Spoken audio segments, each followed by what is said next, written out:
Là, vous avez fait une série de choses. La liste est vraiment longue. Mais juste avant d'en parler, parce que là, c'est les 25 ans, on va faire un petit récap de tout ce que vous avez vécu. Déjà, le fait que vous soyez encore ici avec nous est fantastique. C'est vrai. Et on regarde des images, un petit medley de tout ce que vous avez vécu.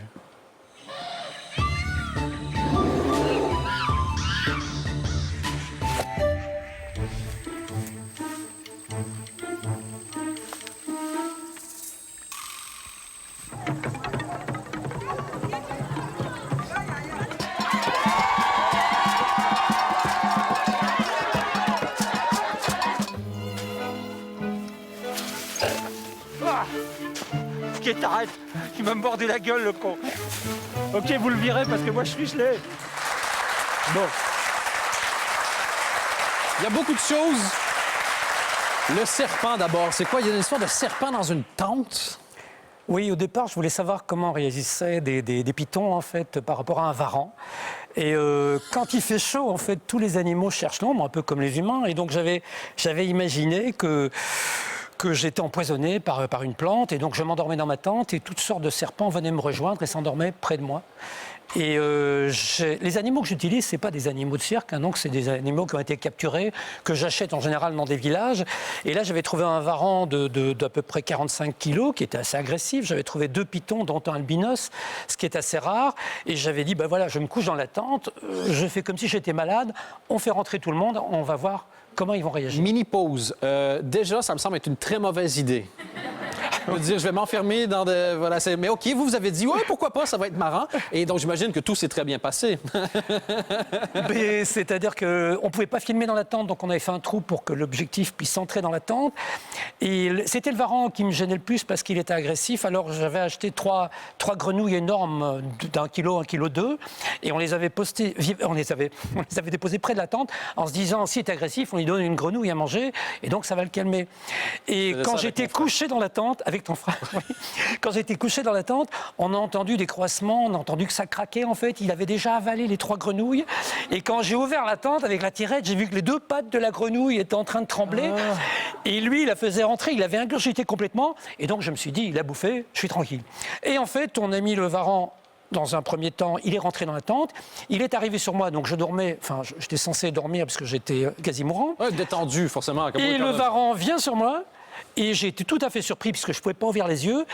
Il est venu coucher sa tête sur mon épaule et il s'est endormi.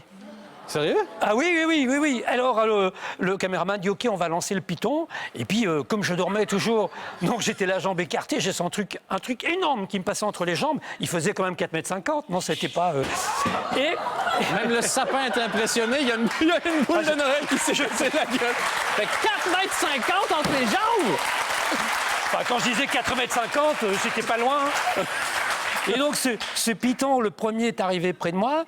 Il est venu en face de mon visage, il a ouvert la gueule et puis j'ai senti son, si on peut parler d'haleine, pendant à peu près 30 secondes, j'ai senti qu'il respirait, j'entendais le bruit de la langue qui sortait et moi, je ne bougeais pas puisque je me suis dit, OK, le varan dort, le python, il va sans doute aussi rester là. Et puis, le python restait là, en face de moi, avec sa gueule en face de mon nez. Et puis, on a fait rentrer l'albinos. Ben oui, faisons comme ça. 4,50 m, pareil, il est passé entre mes jambes, il s'est arrêté à un certain moment. Moi, je ne savais plus où mettre parce que j'avais le varan sur la droite, j'avais le python sur la gauche.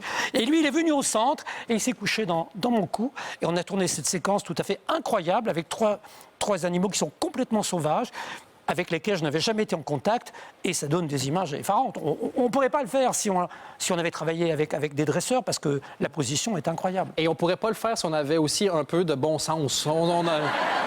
Alors que tout le monde dit « Ah, l'RTB, ils sont bien, ils sont pépères. » Vous devez dire comme « Nope! » Mais j'ai toujours l'impression qu'il ne va rien m'arriver. C'est ça. Et puis j'ai un bon feeling avec les animaux en Sauf général. quand ils me font pipi dessus.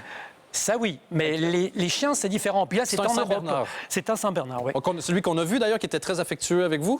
Ah, ce Saint-Bernard, c'est génial parce qu'en fait, c'est les tout premiers carnets qu'on avait tournés dans le Jura suisse.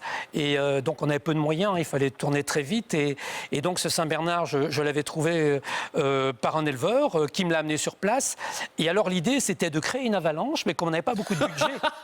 Comme on n'avait pas beaucoup de budget, oui. J'avais trouvé un gars qui était qui conduisait un chasse-neige et on est allé chercher chez lui, il était bourré. Je me suis dit, c'est pas une bonne idée, surtout dans la pente. S'il ne me voit pas, il va m'écraser. Et comme il n'y avait que lui, on est parti avec le chasse-neige, le Saint-Bernard. On s'est mis sur une pente assez raide. Le chasse-neige a commencé, il a commencé à soulever la neige qui était assez dure parce qu'elle était un peu gelée. Et moi, je courais devant. Et alors, le preneur de son, par talkie, disait plus vite, et la neige se rapprochait. Et à un certain moment, la neige s'est vraiment rapprochée, mais c'était de la glace.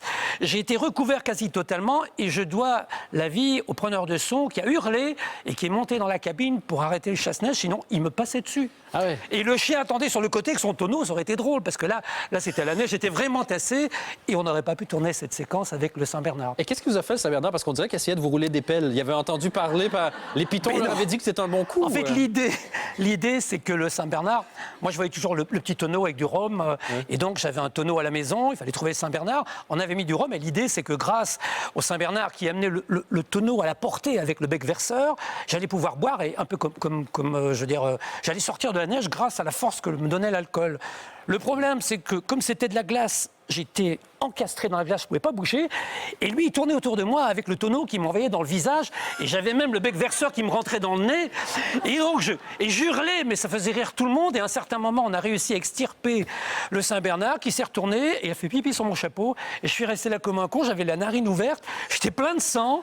Et en fait, voilà, et cette séquence, on s'en est jamais vraiment servi. Et ce Saint-Bernard, il était adorable, mais évidemment. Oui, il vous aimait bien, de toute évidence. Je veux dire, Il me léchait le visage, les cheveux, mais on ne pouvait rien faire parce que moi je ne pouvais pas bouger, je ne pouvais pas attraper ce tonneau, quoi.